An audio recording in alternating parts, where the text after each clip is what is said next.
Hey you guys, it's me again. I just wanted to show you another tin that I used to make something beautiful. This time I took an Altoids tin and to my own horror, I popped off the top on purpose. I will be reusing this. I've got another one I'm dreaming up any minute now.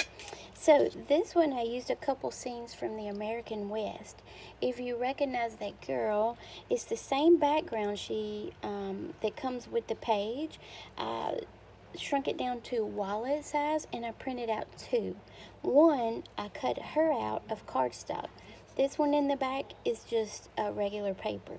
I know you can't see it, but the horse is under there as well. Kind of gives it that 3D effect.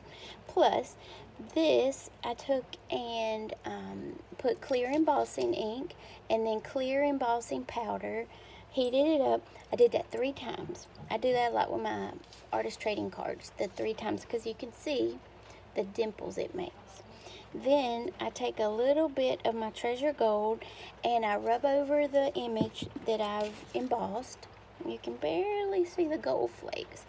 I take a little bit of olive oil on a rag and I wipe off the excess gold. I put it all over it, but the olive oil take off the surface and all that you're left with is the gold inside the tiny little flakes. I absolutely love that. Then I used a fairly thin mounting tape to put behind the girl and the cloud so that they kind of stood off a bit.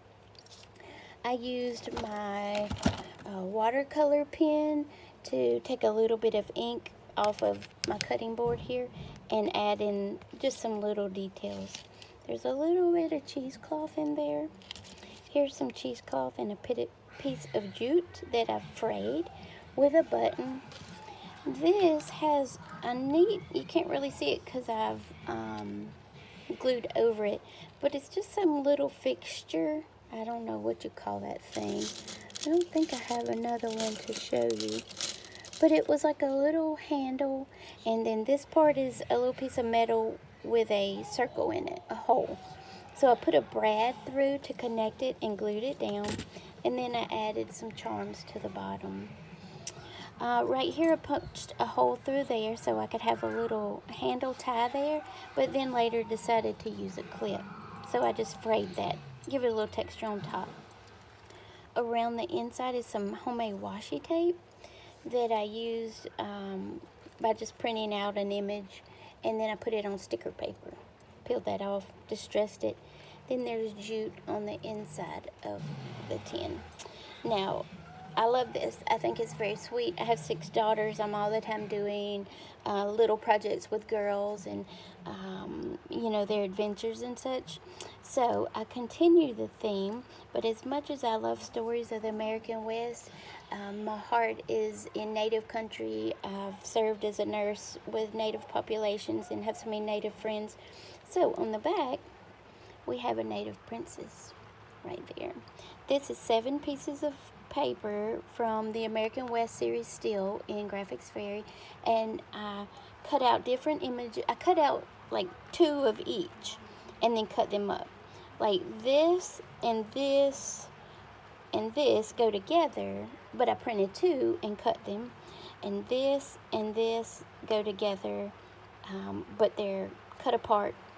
I don't know if you can tell, I embossed this person right here, this girl right here. I embossed her, and I embossed it 3 times, so that's where you get the dimpling, and I really like that. Along this edge, I also put homemade washi tape that kind of looks like the conch buckles to me. I put a white Pom Pom, but I distressed it with distress ink, and then a black tiny Pom Pom. I think it turned out terrific. And you hang it like that, and then your little medallions hang from the bottom. I really, really love this. It's probably gonna stay right here in my studio. I hope you enjoyed it. Go check out Graphics Fairy American West, and I hope you enjoy it as much as I do. Thank you, friends. Stay safe, stay well. Much love.